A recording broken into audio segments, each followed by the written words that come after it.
예비 창작자 콘텐츠 스타트업을 위한 콘텐츠 스타트업 성공 사례에 대해서 계속 이어가겠습니다. 저는 김건영입니다. 기농의 신은 구독자가 무려 20만 명을 넘고 있습니다. 총 조회수도 5천만 뷰를 기록하고 있습니다. 엄청난 퍼포먼스를 내고 있는데요. 내가 어떠한 걸로 농사를 지어야 될지 그 소재를 정하고 그거 소재를 정했으면 그것들을 키우고 재배할 때 필요한 것들, 알아야 될 것들을 정보로 담을 수 있는 것들이 컨텐츠 테마라고 할 수 있겠습니다. 네, 성공한 컨텐츠들이 굉장히 많은데요. 100만 뷰를 넘은 컨텐츠만 해도 7개 이상이 되고요. 그리고 가장 성공한 컨텐츠는 100만 뷰도 아니고 1000만 뷰 이상을 기록했어요. 그러면 기농의 신을 보는 분들이 어떤 것들을 궁금해야 될까요? 농사를 지었을 때 과연 내가 얼마나 벌 수 있을까? 그리고 돈을 더 많이 벌라고 하면 어떠한 작물을 재배해야 될까요? 이런 것들이 궁금하잖아요. 기농의 신은 여기에 집중해서 이러한 정보를 담은 컨텐츠들을 집중해서 만들어내고 있습니다.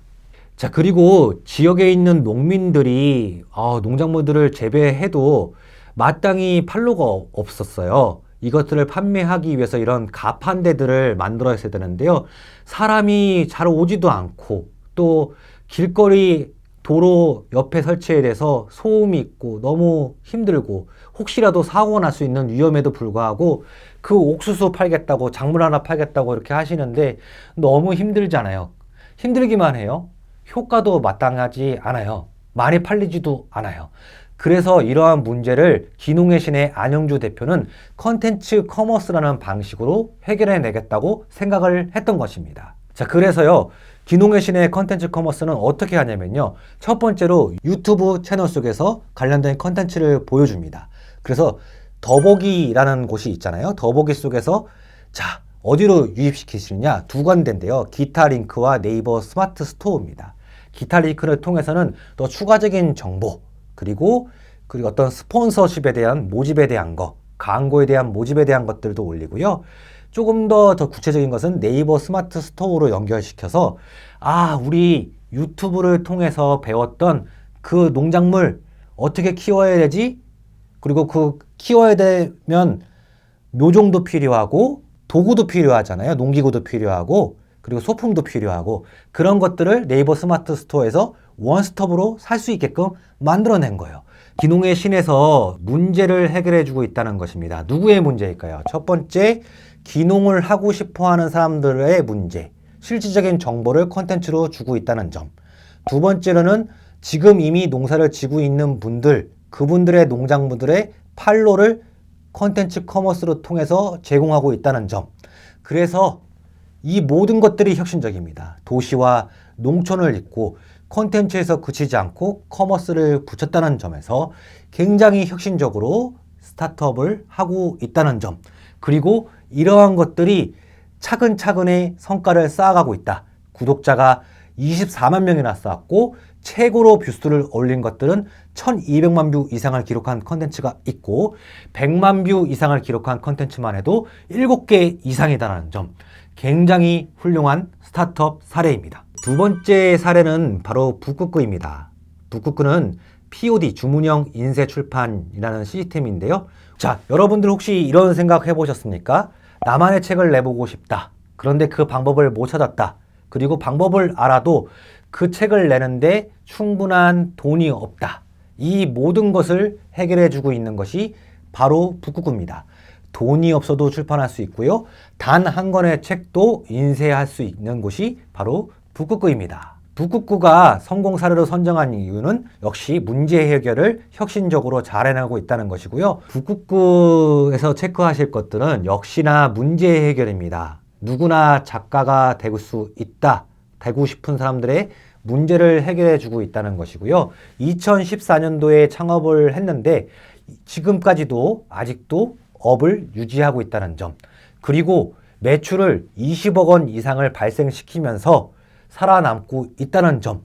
여러분들 이런 회사가 되고 싶지 않으십니까? 그리고 한 권의 책이라도 죽기 전에 내보고 싶다는 이런 소망을 많이 이뤄주고 있어요. 예스24에서 판매 중인 서적만 해도 5천 종이 넘거든요. 또 북극군은 선구자예요. 주문형 출판 POD라는 국내 최초 서비스이고요. 이러한 서비스들을 기획하기 위해서 해외의 사례, 국내의 사례, 그리고 출판과 관련되지 않은 이종의 사례 속에서 인사이트를 얻어서 벤치마킹해서 이 사업을 기획하셨다는 점에서 여러분들께서 이 한건희 대표님의 벤치마킹 정신을 배우셨으면 좋겠습니다. 자, 세 번째로 사례를 소개시켜 드릴 곳은 마피아 컴퍼니라는 곳입니다. 마피아 컴퍼니는 이때 당시에 고교 중퇴생이었고 불과 18살밖에 되지 않으셨던 정인석 대표님이라는 분이 창업을 하셨습니다.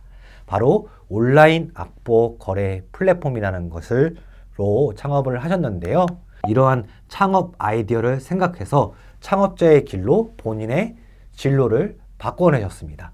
여러분들도 혹시나 이러한 상황에 놓이신 분들이 있다고 하면요.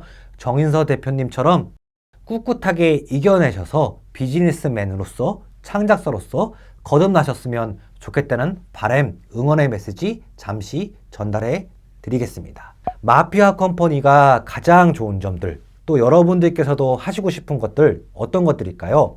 내가 사업을 하면서 누군가의 꿈도 이루게 하고 싶고 누군가에게 돈을 벌게 하고 싶다. 그리고 나도 그것을 계속해서 할 수 있게끔 하는 정도의 충분한 돈을 벌고 싶다. 이러한 생각을 가지신 분이 있다고 하면 마피아 컴퍼니의 사례를 정말 주목해 주셨으면 좋겠습니다. 그리고 말뿐만 아니라 진정으로 누군가를 돕는 것. 마피아 컴퍼니는 이러한 관점에서 성공적인 스타트업입니다. 가치와 비전, 혁신 BM, 그리고 기술이 적재적소에 적용되었다는 점이 성공 사례로 아주 적절합니다. 마피아 컴퍼니는 디지털 뮤직 플랫폼으로서 아시아에서 아주 압도적인 지위를 차지하고 있습니다. 지금 누적 이용자 수만 해도요 1600만 명이 넘어서고 있고요. 여기에 지금 함께 하고 있는 아티스트만 해도 5000명 이상이 되고 있습니다. 그리고 이 플랫폼의 상품은 바로 악보이잖아요. 이 악보를 누가 더 많이 보유하고 있는가가 사실은 사업의 핵심일 텐데요. 우리 악보만 해도 2천만 개 이상을 가지고 있대요. 마피아 컴퍼니가 성공할 수 있었던 거는요. 누가 뭐래도 고객에게 편리함을 제공했다는 거예요. 악보를 검색하고 그리고 결제하고 이용하는 나중에 또 꺼내보고 관리할 수 있게끔 이러한 모든 서비스의 플로우 그리고 고객 관점에서 정말 편리하게 되어 있다는 점이 마피아 컴퍼니의 성공 포인트입니다. 또한 마피아 컴퍼니는 국내뿐만 아니라 월드와이드 서비스 플랫폼입니다. 전 세계에 있는 다양한 국가에 있는 분들에게 결제를 받아야 됩니다. 그래서 거기에 필요한 결제 솔루션들을 제공하고 있다는 점. 이것이 아무것도 아닌 것 같지만 반드시 갖춰야 될 필요한 사업의 요소입니다. 마피아 컴퍼니에서 주목하셔야 될 것은 진정한 글로벌이라는 겁니다. 글로벌 연주 음악 산업, 디지털 음악 산업으로서 혁신을 해내고 있다. 음악가들에게 새로운 수익 모델을 제공하고 있다는 그런 가치와 비전을 이루어내고 있다는 점에서 아주 훌륭하고요. 이러한 것들을 혁신적인 비즈니스 모델로 풀어내고 있다. 악보와 커버까지도 돈이 될 수 있는 수익 모델이 될 수 있게끔 하는 점에서 굉장히 훌륭하고요. 그리고 아이디어와 아이템만 있는 것이 아니라 실제로 실적을 내고 있어요. 악보 공급자 수만 해도 5,000명, 이용자 수만 해도 200만 명 이상이 된다는 이런 실적이 되고 있고요. 기술력과 그 기술을 만들어야 되는 이유에 대해서 소명해내고 있다는 것들. 무단 복제 방지 기술, 불법 저작물 색출 알고리즘, 불법 배포 방지 기술 이런 것들이 내 BM에 필요하다라는 것들을 잘 해명해내고 있다는 점이 체크 포인트입니다.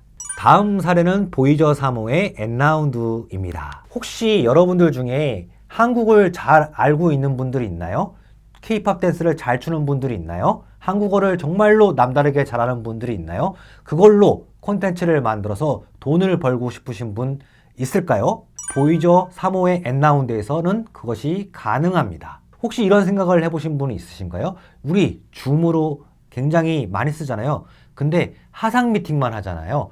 화상 미팅뿐만 아니라 이거를 교육으로 누군가를 가르치는 수단으로 활용해 볼 수 있지 않을까요? 바로 보이저 3호의 N라운드는 그걸 가능하게 하고 있습니다. 보이저 3호 N라운드의 성공의 이유는 차별적 콘텐츠, MZ세대, K컬처, 비즈니스 파트너 요 4가지 키워드가 성공 키워드입니다. 글로벌을 대상으로 했고 글로벌 중에서도 MZ세대를 고객으로 대상으로 했다는 점. 그런데 한국에 있는 MZ세대들이 보이저 3호 N라운드 플랫폼에서 공급자로서 돈을 벌어갈 수 있는 파트너가 되게끔 만들어 주었다는 점에서 정말로 유의미한 가치가 있는 플랫폼이고요. 버추얼 프로덕션 수업 콘텐츠와 같은 것들을 개발을 해서 몰입도와 이해도와 재미를 앞으로 더 높여갈 거기 때문에 성공할 여지가 굉장히 많다고 봅니다. 그래서 이미 인도, 인도네시아, 필리핀, 남미, 북미에서 보이저 3호 N라운드를 통해서 K-팝 댄스를 배우고 한국어를 배우고 한국을 이해하고자 하는 컨텐츠들을 유료로 소비하고 계신 분들이 이미 많습니다. 자, 무엇보다도 온라인 하상 시스템, 그래서 라이브로도 배울 수 있고 유튜브에서 두고두고 내가 필요할 때 꺼내서 볼 수 있는 이러한 라이브 컨텐츠와 스타 컨텐츠 모두를 다 제공하고 있다는 점에서 고객의 편의를 제공하고 있습니다. 최종적으로 정리를 한번 해보도록 하겠습니다. 여러분들 어떠한 사업을 하시든 컨텐츠 비즈니스를 잘 하시기 위해서라면요, 여러분들 혁신적인 비즈니스 모델을 어떻게 잘 설계하실 건가 고민하셔야 되고요. 이런 것들을 기술로 어떻게 잘 적용해서 풀어낼 것인가 라는 것들을 고민해 보셨으면 좋겠습니다. 지금 세상은 어떤 세상인가요? 오프라인 비즈니스 세상인가요? 아니죠. 온라인 비즈니스 세상이죠. 온라인에서 여러분들의 컨텐츠가 유통되고 거래되려면 디지털 컨텐츠가 되어야 됩니다. 그래서 여러분들께서 디지털 컨텐츠가 되셔야 된다는 점 꼭 기억해 주셨으면 좋겠습니다. 무엇보다도 여러분들께서 예술 창업이든 문화 창업이든 콘텐츠 창업이든 여러분들의 비즈니스가 기술과 혁신적인 비즈니스 모델이 붙여져야지만 많은 사람들이 내 콘텐츠를 봐주고 또 돈을 내고 봐주고 콘텐츠뿐만 아니라 다른 아이템도 사주고 그리고 그러한 사업성들이 인정을 받아서 지원 사업에도 선정되고 스타트업 투자가들이 여러분들에게 투자할 수 있는 매력적인 콘텐츠 스타트업이 되실 것 같습니다. 오늘의 제가 제공해드린 사례들이 여러분들의 사업을 기획하시고 앞으로 펼쳐나가시기 에 필요한 그러한 정보들이었으면 하는 바람입니다. 지금까지 얘기 들어주셔서 감사합니다. 김건영이었습니다.